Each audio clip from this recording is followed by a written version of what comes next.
Cool. All right, let's go ahead and start. But before we get into it, let me give you the answer to the joke. So where does a grizzly keep its socks? On its bare feet. Oh, that cracks me up each time. All right, sounds good. So I'm going to stop my screen share for a second here, and we'll go directly into the conversation. So awesome. All right, so thank you everyone for coming into today's Day Before Earth Day event. I'm Scott Nguyen, founder and CEO of 17 Terawatts. We're the makers of a customer experience software, Bodhi, where our mission is to really try to cultivate that bond between people and the energy that powers their lives. Now today, we're gonna try to answer this question that one of the attendees, one of the registrants, Barry Jacobson, succinctly posed. How do we effectively communicate the severity of climate change and the solutions in a way that really compels people to take action? Now, many of us are in the environmental or energy industry, and so we understand the issue pretty well. But many times, having these conversations with others, from like our customers to our neighbors, even our family members, it can just be really, really difficult. But don't fear, we've got 4 communication experts here today to share their experiences and give us tips that we can use. So let me introduce the panelists. We have got Susannah Bradley, the Director of Emergent Audiences at SunCommon, a B Corp that has helped over 7,000 homeowners go solar in Vermont and New York State. They're also the organizers of the Climate Action Film Festival, and their mission is to try to tear down the barriers to clean energy. We also have Nico Johnson, founder of Suncast Media.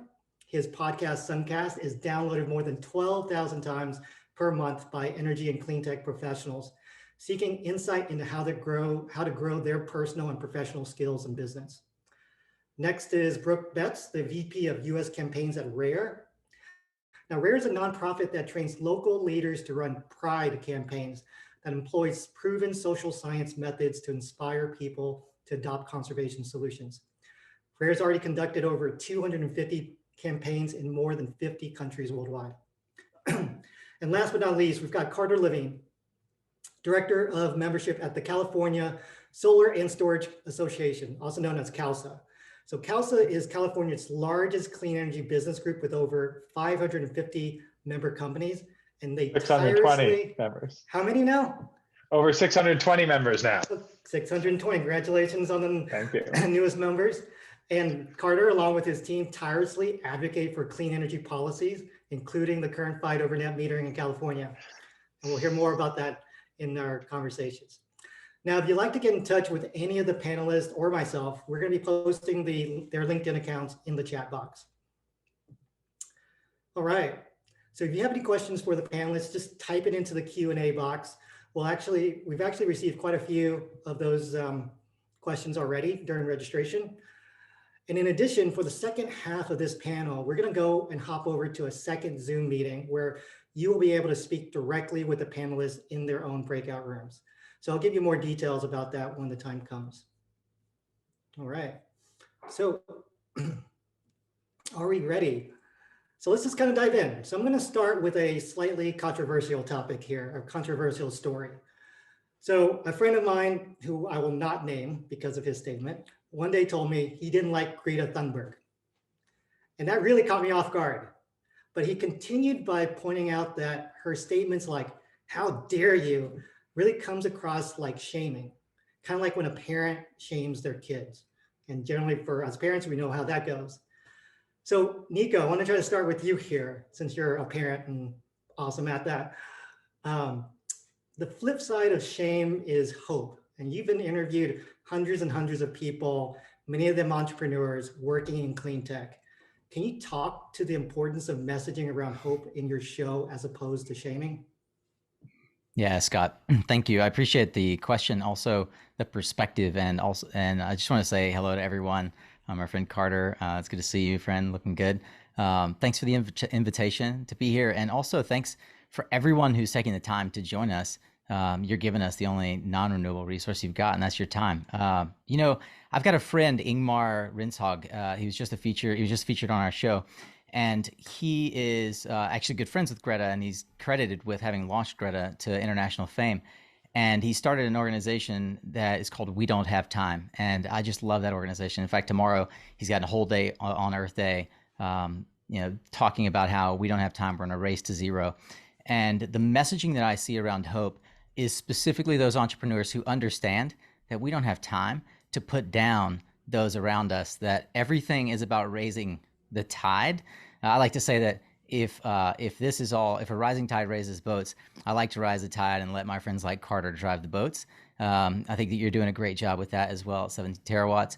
And so the guests on our show who are emblematic of the kind of messaging we need to really find, recognize we don't have time to shame others into coming alongside, and they create products and messaging that actually demonstrates that we are not waiting for some future idea or technology to arrive, that it's already here today. And a great example of that is several of you probably recognize Arcadia. They've been called the Comcast of solar in some circles, because they're focused on subscribers and showing folks that you don't have to have solar on your roof or even in the lawn next door, but you can subscribe to solar just as easily as you subscribe to cable. And that kind of messaging really gets to the hope that we can do something now as consumers to take action on climate change.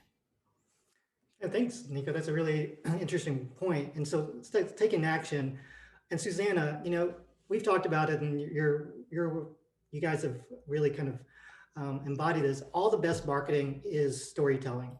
And so because of that, over the years, we've gotten a lot of stories around Earth Day, primarily, you know, about nature, how beautiful it is, how we're going to lose it. But in our conversation, you talk about, and you say there's like a new conversation that's happening now around climate justice that has a far greater potential. Can you explain what storytelling around climate justice means and how it differs from some of the previous narratives? Sure, yeah, happy to. I think it's a really important thing for us to kind of be thinking about and moving our thinking towards, because as you say, the environmental movement has really focused on messages about saving the environment, saving whales, saving, you know, our beautiful planet for its recreational capabilities. But, you know, when it comes down to it, the reason we want to save those things is for us, right? It's for the impact on people. That's really the more compelling thing, is what's going to happen to me, what's going to happen to my family. And I think a lot of times with climate action, we also start talking like way in the future. We're talking about what might happen. There might be terrible storms coming, but really what's the impact on that? It's the impact to the people. We might lose our homes, but still that future thing, it feels very kind of almost very far removed. Like maybe it will happen, maybe it won't. But actually, the impact of climate change is already happening. It's already happening to people right now. The infrastructure and pollution from fossil fuels, it's already ruining communities. It's already ruining health. It's already taking lives. It's just mostly in Black, Brown, Indigenous, and people of color communities. And so a lot of the environmental movement right now is shifting towards not just climate action, but climate justice. How do we help the folks who are already experiencing the impacts of climate change? And how do we center their stories in this work? Because they're already feeling this, you know, they are already seeing the impacts. So a lot of people would argue, like, let's put them at the center of all of this, like not only telling their stories and the impacts that are already happening to them, because it's human centered, but they should be at the center of policies too, you know? So it's a really interesting shift that's happening right now that's exciting to be part of. Yeah, so continue on that, and definitely on the policy. So Carter, you know, what's interesting when we talk about these stories and from climate justice to climate action, sometimes they're not always easily conveyed in a way that fits into the short attention span that the public, and sometimes myself have have. And so there's a question from Stan Pipkin that he asked, in this age of a short attention spans, what is the right format or media to generate deep engagement? And how important is it to figure out that right format or channel? Yeah, and I appreciate the question. I think one of the really key elements to always think about when you're talking about communications is, to what end? What is the purpose? What are you trying to achieve? So when someone says, oh, I don't like Greta, she has this global movement, but she makes me feel bad. It's like, well, she has a global movement and maybe she's used shame. And yeah, you should feel bad and you're not going to be activated by her. That's fine. Millions of people are and are taking action. So the question of, hey, who's effective, who's not, are her tools good or not? It's like, well, she's clearly getting things done. And I think kind of to Nico's point about, there's no time left, like there isn't time left. And I think that that's something when we talk about people have really short attention spans, it is not about necessarily like what you say or what the medium is. Is it Twitter? Is it Facebook? Is it a call? Is it a web? Whatever. It's what's going to actually get the person to do a thing. So for example, in about 3 hours, California has a vote in a committee that if a bill passes, it would more or less gut net metering and the foundational policy of solar. My day yesterday and the week leading up to this and my morning was saying we need to get hundreds of people to show up at a committee hearing.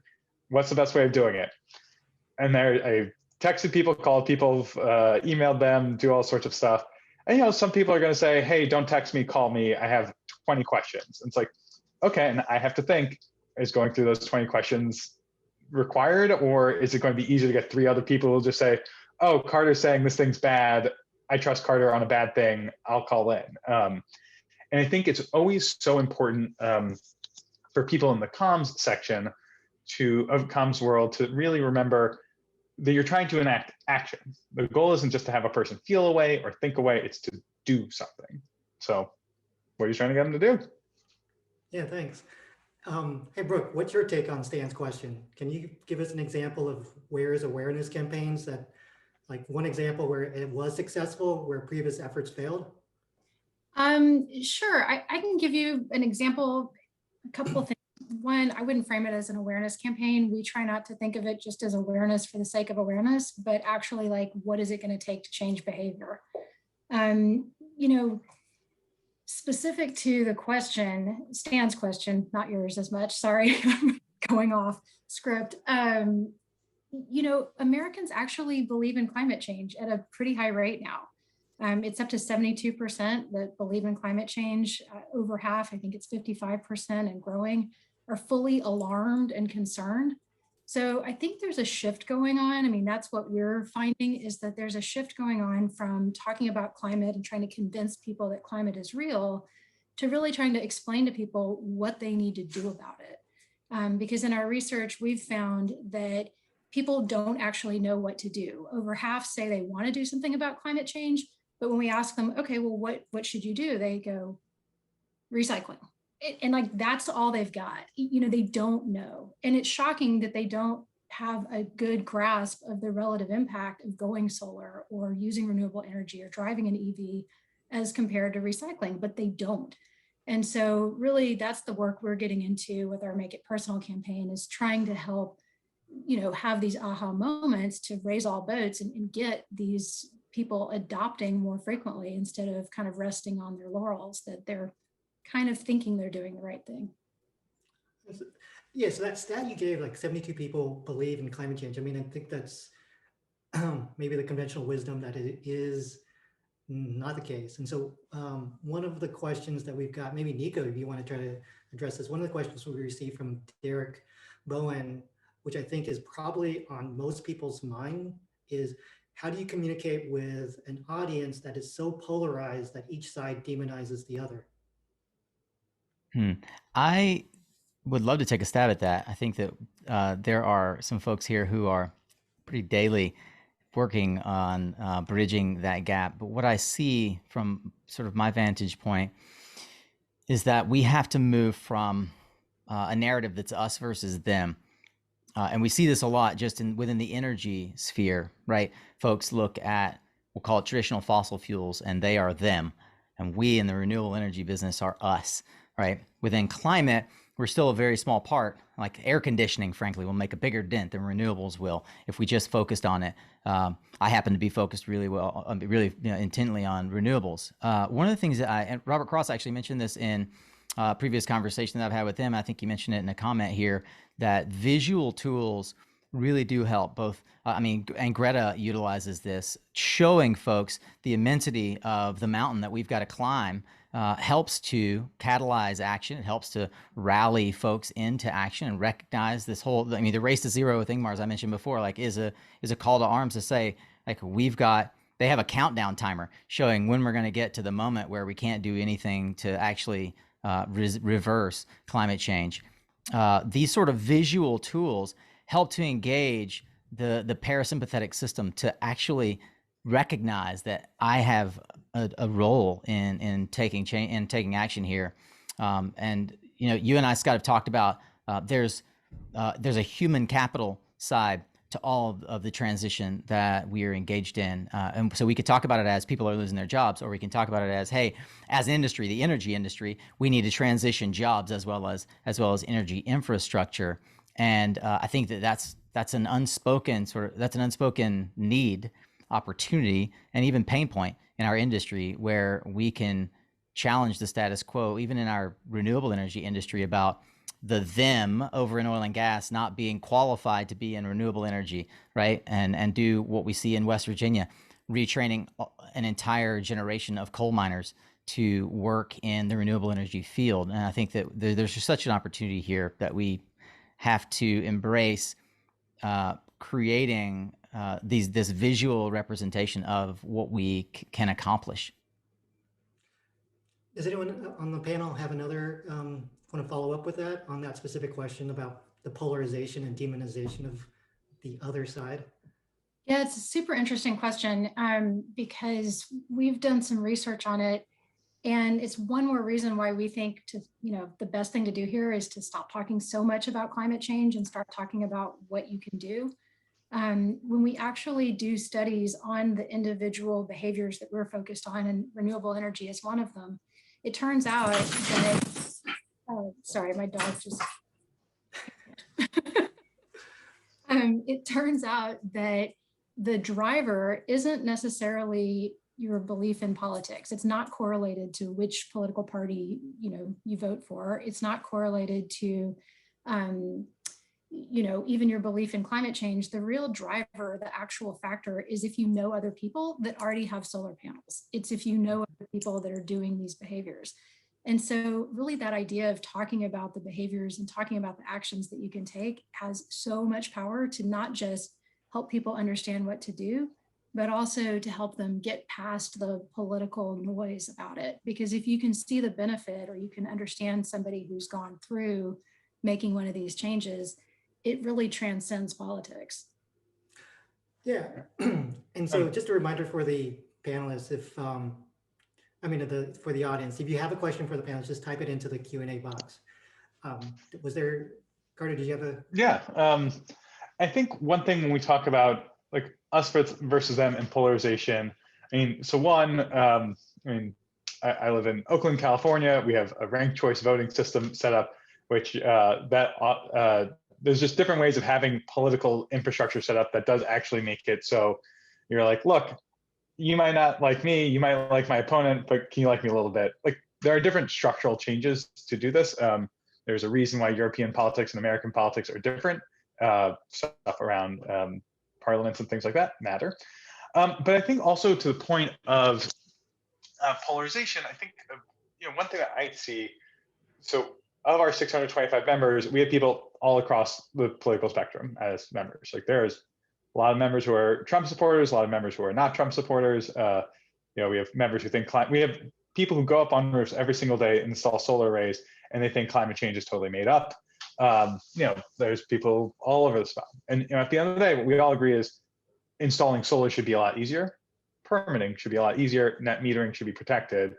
And I think that there's a lot of times when people are very much in their head around like, what's the conversation? What's the talking point? What's the thing? You're like, okay, yes, but yes. And you know what, regardless of any of these things, a permit should be over the counter. If it's a 5 kilowatt system, it should just, you should be able to get it online. It should not take a month to get.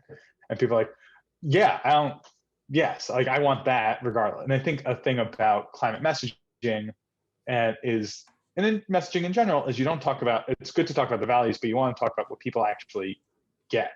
What do people actually want? You say, Is it EVs? Is it whatever? Is it hydrogen cars? Like, people want to get to where they need to get to. And I think one thing that's also really important to keep in mind when people talk about like personal choices is during COVID, we ran the biggest global experiment basically possible, saying like, what happens if everyone stops traveling, stays home, and just like cuts their carbon footprint as much as possible?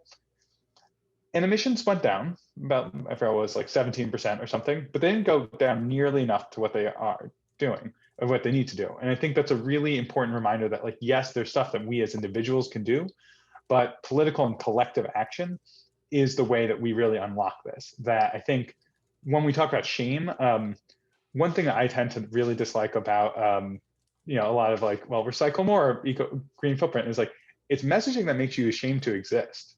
Like that says like, how do we shrink your presence as much as possible? It's like, well, I think it's really important to act collectively because that's how you get a lot more from that. And I think there's a lot of hope in that collective action. Susannah, do you have a comment on that? Yeah, and I almost wanted to go in a different direction after Carter just said that, because it is a systemic problem, which the powers that be make us want to feel it's, an individual problem, that I'm consuming too much, when it's like, hey, isn't it actually the energy source here we're talking about? Aren't you making a terrible product that maybe you could do better on? But that's a whole other conversation. What I wanted to add specifically to that, like us and them dynamic question, is just that SunCommon is based in the Hudson Valley of New York, which is about 90 minutes north of New York City, as well as Vermont. And our customer base is definitely what we would call purple. So very mixed. It's very red, it's very blue as well. And a lot of the climate messaging we do is about impact and about climate change, but a lot of it's not. A lot of it is about independence and resiliency and saving money.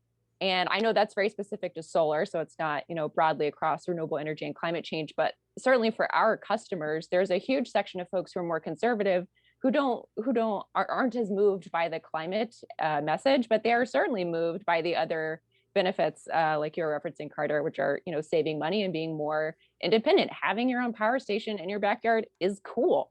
Solar is a cool tech product. Have you seen some of the apps that come with your monitoring? Hint, hint. It's a cool technical innovation. And if you're a cool technical person, you want to be on the forefront of new technologies for your home. So there's absolutely ways that you can talk to both sides of the political spectrum on it. And it's really not, I don't find that our customers are divided amongst those lines at all. Cool.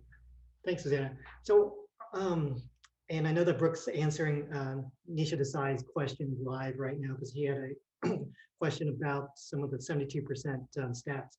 I want to try to turn the conversation now over more towards how do we get people to take action? Maybe Susannah, if you can continue on with that. I mean, the goal of SunCommon's Climate Action Film Festival is about inspiring action, right? So can you tell us more about why SunCommon, a solar installation company, has a film festival at its premier marketing event? Yeah, so we started the Climate Action Film Festival in 2020. We had a lot of creative folks on our marketing team, and we actually have a full-time position on our team called a storyteller, who is our sort of resident videographer and photographer. He goes out and he creates stories from all of our customers who talk about why they went solar, their motivation, what they're excited about. That's been a very successful marketing campaign for us. That was kind of the base of where we were coming from. But as we were looking out in the larger environmental movement and engaging with other media around the movement, a lot of the documentaries, a lot of the media, it's just kind of a bummer. And it's very engaging, it's exciting, it makes you angry. But at the end of the documentary, you're kind of like, I guess I can't drive a car anymore, or, oh, I guess I can't wear new clothes anymore, or, it doesn't leave you with a super hopeful tone always. At the same time, we saw that there were lots of films, particularly smaller or community-based films, that were about action. They were about people saying, this is a problem. I want to do more. What can I do in my community? And those folks getting together, working together to take action against climate change. And those films are incredibly inspiring. They are hopeful. They make you angry, they make you cry, they make you laugh, but at the end of it, you think, oh, I want to do that too. I want to get involved. It's not this big bummer feeling of like, oh, I guess, just like Carter was saying, I guess it's my fault. It's not, it's I want to get involved. And what we saw is that if we collected those films together and presented them to people who are even just a tiny bit climate curious or interested, after they saw this collection of films, they wanted to take action. And that's exactly what we wanted, because going solar is one of those great things that you can do to take action personally, but it also was inspiring people to get involved in all different ways. And that's exactly what we want as a solar company, is people to just get inspired and to take action on climate change. Well, cool. And so with that, I mean, Brooke, if you've got, or able to, this is kind of following up with that action. And there's a question from Jan Rippengale. How do you frame the impact of personal scale activities in the context of such large numbers needed to affect material change? So like Rare's Make It Personal campaign is designed really to specifically address that. Can you tell us more about that Make It Personal? Yeah, so what we learned was, as people were focused on climate change or focused on what somebody else was doing wrong or trying to figure out what I was doing wrong, it just was too much information. And so we really worked on simplifying what are the things that have the most impact. And we came up with a list of 7, and a list by itself is not going to change the world. A list is just the place to start from. But there are things like the food you eat, your transportation, and your energy, and then also carbon offsetting, which is really a proxy for donating to things that sequester carbon. So investing in new technologies could be carbon sequestering, or it could be working on things like ecosystem restorations that sequester a lot of carbon. So those are the kind of things that are on our list of 7. And if we got 10% of Americans to adopt those behaviors, we could get 75% of the way to the climate Paris number. Now, climate Paris number may not be the right number. Biden just is thinking about making that a little bit more aggressive. But the point is, if even just 10% of Americans do something, it matters. Another example that I like to give from the Make It Personal work is eat less meat.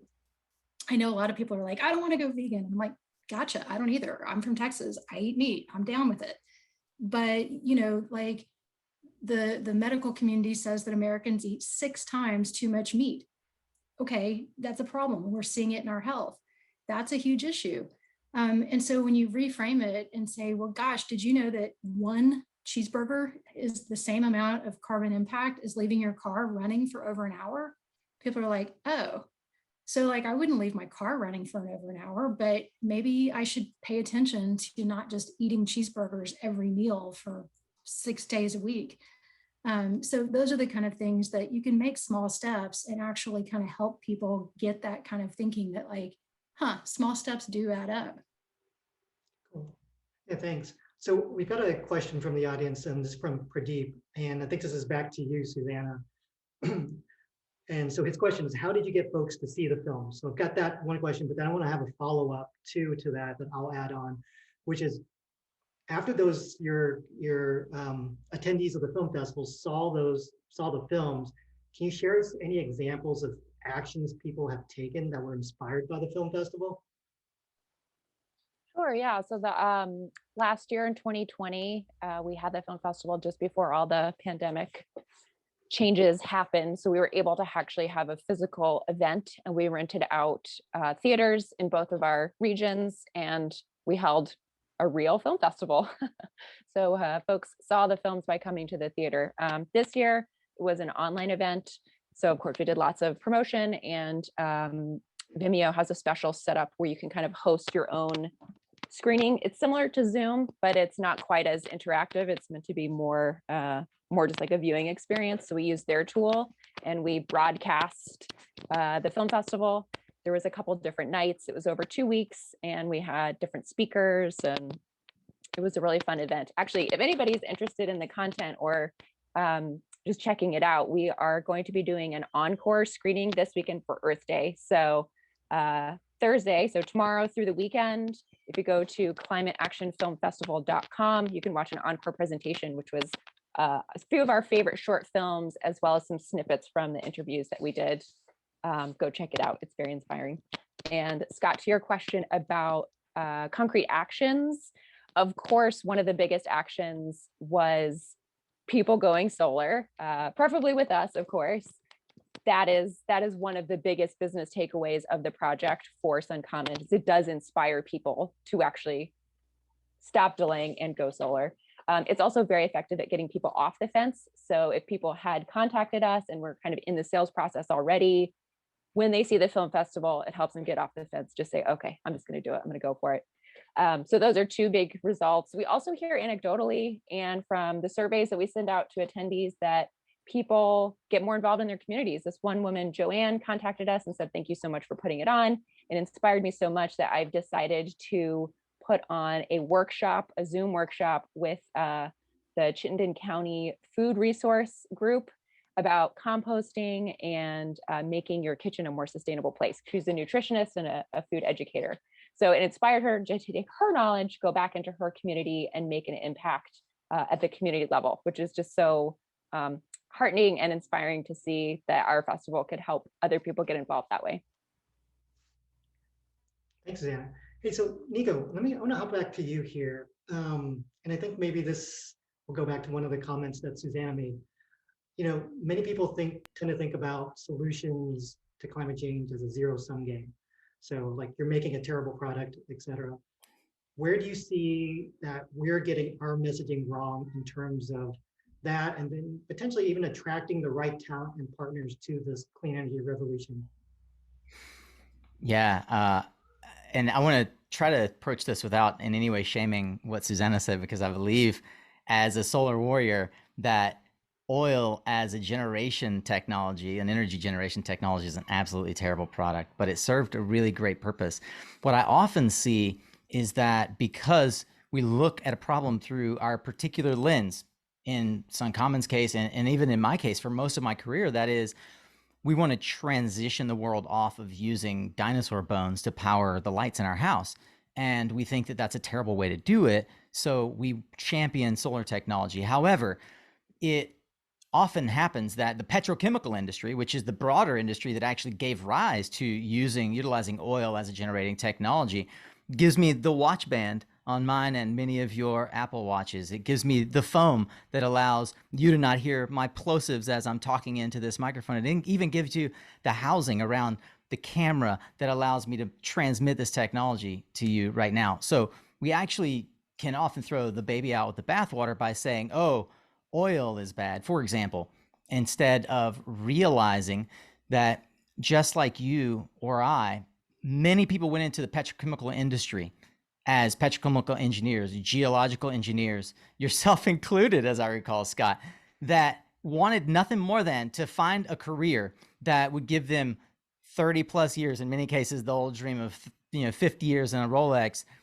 but financial security, family security, to take their education and put it to work, trying to solve a world problem. In this case, energy to feed our need for the industrialization of the world, and that's for a separate argument in another forum. I find that right now we have a pretty good handhold on what it means to transition the oil economy into the renewable energy economy, and that there is a natural process there that results in stranded assets, right? You'll see conversations now talking about stranded assets. Mostly they're talking about coal plants, natural gas fired generating plants, and the end of life being dramatically shorter than that it expected to be. Well, does that sound familiar to anybody who's lost their job in oil and gas recently? The end of life of your career is dramatically shorter than you anticipated it would be. I can't tell you how many conversations, especially through like the conversations I've had in the last 6 months with our Mission Minded program, that folks that genuinely can't even believe that they've been laid off. More than 60,000 in your state alone, Scott, in the oil and gas industry. They desperately want to find a new role. They know that the oil and gas boom isn't coming back the way it used to, in the cyclical way that it did. And by and large, the messaging in the solar industry and broadly the renewables industry is, you guys are from them, and you don't have any solar skills, and we're moving too fast to train you. So good luck. Go talk to Matt Harris at SEI and learn how to turn wrenches, and we'll see if we can give you a job. But we have hundreds of thousands, and I would posit soon to be millions of stranded assets that we are undervaluing in terms of human capital. And I would like to see that everyone here can learn to build a bridge. And Matthew said it in his statement. He's intentionally getting into clubhouse rooms to hear what the oil and gas industry is talking about, to empathize with them, to understand how we are all in this together. We all got jobs because we wanted financial security and we wanted a career that's meaningful and that solves problems. We as ambassadors of climate change, and we as those who are, as Melanie said, are climate curious, get the opportunity to do the one thing that this entire industry needs more than anything, and that is educate. Get into clubhouse rooms and educate. Get onto Twitter and educate. Get a podcast. I'll show you how to start a podcast. It is not that hard. But get out there and educate folks on the tiny actions they can take today that will build upon one another, because we don't have time to be divisive. And I really want to encourage folks to think outside of a linear lens and think about the exponential value that we can add if we see our brethren in the oil and gas industry and in the broader tech industry who are, creating memes to increase likes on Facebook when they could be creating memes to increase subscriptions on solar. We have such an immense opportunity right now. The messaging is key. We have to educate. Every one of us is responsible for educating, from your mother to your hairdresser, to the barber, to your doctor, to your LinkedIn connections and friends. We have a job to do. Well, that is quite something, Nico. So I'm not going to have any of the panelists try to respond to that and follow up with that, but we're getting towards about 10 minutes left before we go ahead into the breakout sessions. So I'm just going to give each panelist one last question that you guys can all get a call to action. So the question is, what is one super practical, tactical thing that each person here listening can go back and try in their business, in their community, in their neighborhood, even with their father, who might be a Trump supporter, which is mine included. So why don't we start off? Carter, you've got one practical advice? Okay. One practical advice. I have a practical advice and an ask. The quest is, I just dropped in the petition that we're doing to try to save solar in California. Yes. Sign that, please. My practical advice is think about, what are you trying to achieve? What's the goal? So like Scott, we're talking about your dad, the Trump supporting dad. Like, what do you want to convince them about? What's the goal? What are you trying to do? I think it's really important. I think a lot of times communicators just say, well, I think this, you think something different. I want you to think something different. It's like, why? What is the goal there? Like, I think to kind of Brooke's point about being like, Texas and meat and things like that. And it's like, yeah, there's a lot of people in the world who don't want to not eat meat. The thing is, it's one meal at a time. As someone who is a vegetarian, who cooks really well, it's like, look, if you come over to my house for dinner, I'm going to cook you a meal. It's going to be great. There's not going to be an animal in it. I'm not going to mention that. And you're going to say, man, great recipe. How do I do this? Like, I think it's really about, what are you trying to achieve? As someone who's wasted far too much of my life on Twitter and has since basically really tried to get off of Twitter, the big thing is what are you doing? Like, what is your goal there? And you say, well, he's my dad and I want to be in stronger community with him, and it feels really hard to have such different worldviews than my father. It's like, well, that's big. And then that's not about trying to get him to change anything. That's about trying to have you two understand each other and love each other more. If it's, I have a friend who likes brisket and he just wants to talk about brisket all the time, it's like, okay, cool. That's going to be that. Maybe talk about French fries, they're vegan. But it's just, what are you trying to do? That's my advice. Always keep that in mind. What is the point of this? Cool. Thanks, Carter. Brooke. I don't even know how to follow Nico and Carter on that. I mean, it's like, they stole all my thunder. Of course, you want to empathize and educate. One of the things that we talk about is with the Make It Personal campaign, if you're doing any one of these behaviors, whatever you're doing in your life, talk about it. Don't talk about it like a jerk. Don't be exclusionary to your friends that aren't vegans or don't have solar panels, but just, open up about the benefits, what's worked for you. If you are just authentically talking about things with people in a way that doesn't freak them out or scare them off, it's really powerful stuff. I mean, that is the biggest nugget, is that people don't look to experts. They look to their neighbors, they look to their friends, they look to people that they actually know as human beings and trust. So if you can get past that fear of, oh my gosh, there might be some backlash, and just authentically talk about the things that you are doing and not make it a big deal, just talk about it, that is super powerful. Awesome. Thanks, Brooke. Susannah? Yeah, I mean, I think all of these are so important. And I think, over at SunCommon, our approach is really about human connection. And I think, like, you've all said it, but just to say it in a slightly different way, like, it really is about meeting people where they are at.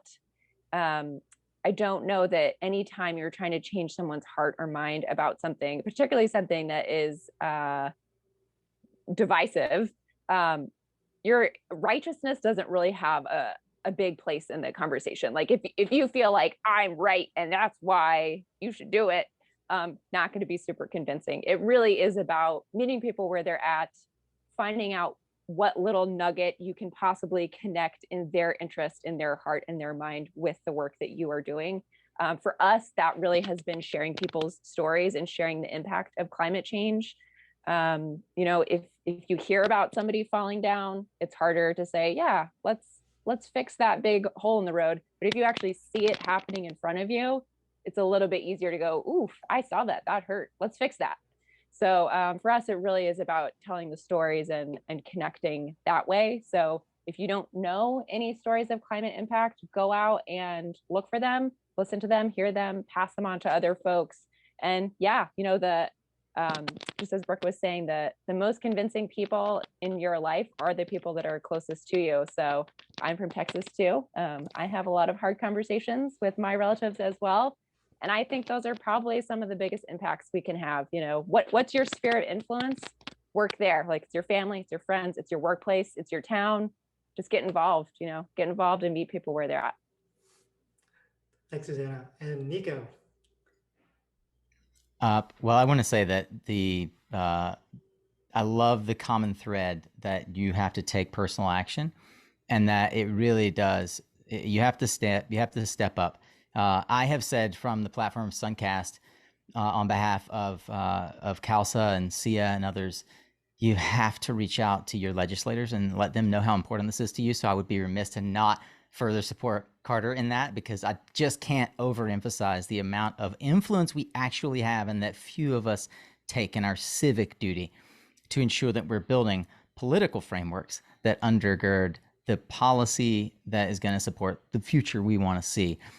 With that in mind, I think there's a personal and professional bent on this. The personal level is, I think that far too few of us think that we can impact something. So I would challenge you today, not tomorrow, today, think about how you have done something, as small as it may be, to make a difference towards the climate that you want to see your children or your grandchildren raised in, and share that on some form of social media.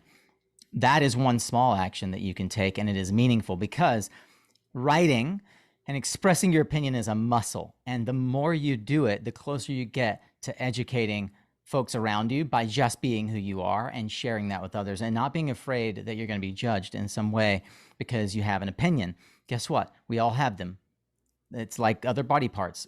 We have to share them if we want to flex that muscle and actually feel the pain of it tearing when we maybe share an opinion that is uncommon or unpopular or even not very well founded, so that we can build up a good foundation underneath it. I've found far too often we reserve our thoughts for small private conversations. I would just challenge you, take a stand today for what you believe in and put it out in the public. Let someone in your circle who doesn't necessarily know exactly how you feel about climate change discover a little bit more of you today, so that you are exposed to them, the climate curious, and you can be part of the change to help them understand how we can take action now. It's such a small thing. And if you want to do something bigger, actually write an article the way that Scott does on a regular basis. start a podcast and put your voice out there. But we have to be, as Gandhi said, we have to be the change we want to see in the world. It's not trite. It's very true. And I just wanted to comment that I think one of the most fun conversations I saw in the chat was around not wanting to be vegan, but wanting to eat like them. And I said slightly, my version of that is I don't want to be vegan. I just want to think like them, because I've been profoundly challenged by the principled thinking of my vegan brethren and the way that they very intentionally walk through the world, choosing to sacrifice what we consider common in exchange for something that they want to see happen in the world, like reducing the overall amount of beef consumption, as one example. Awesome. Thanks, Nico. Thank you so much, guys. This has really been an awesome conversation. I'm so glad that you guys were able to come on. And I'm sure the audience has tons of more questions that they still want to ask. I see a bunch that were in the chat and in the Q&A. So what we're going to do now is we're going to move over to those breakout rooms where you're going to be able to speak directly with the panelists. Now, if you're unable to stick around for the breakout sessions, I'd like to simply thank you for joining us today. And if you'd like to contact the panelists, here again are their LinkedIn accounts. There you go. And so now for those that are sticking around, we're actually going to hop over to a different Zoom meeting. I won't get into all the reasons why, but what I'm going to do is pop the link to that Zoom meeting in the chat box. So just click on it and you're going to be asked to leave this webinar and join that new meeting. Just click accept. So I'm going to do that right now. It's a pretty seamless process. Hey, Scott, I just want to ask, is there a way that Alex can share it? Maybe you can share with Alex so that anyone who's watching live on LinkedIn or YouTube can also join us over there? Sure. So here's a... I'll send it over to Alex on WhatsApp. Sounds great. So this is, cool. This is the link. Just click, the link's in the chat box now. Just click it. Once there, you're going to be able to choose which breakout room and panelist you'd like to join. And don't worry, we'll be here and there to help you navigate through the breakout room buttons on Zoom if you're unfamiliar. So with that, thank you very much, everyone, and see you there.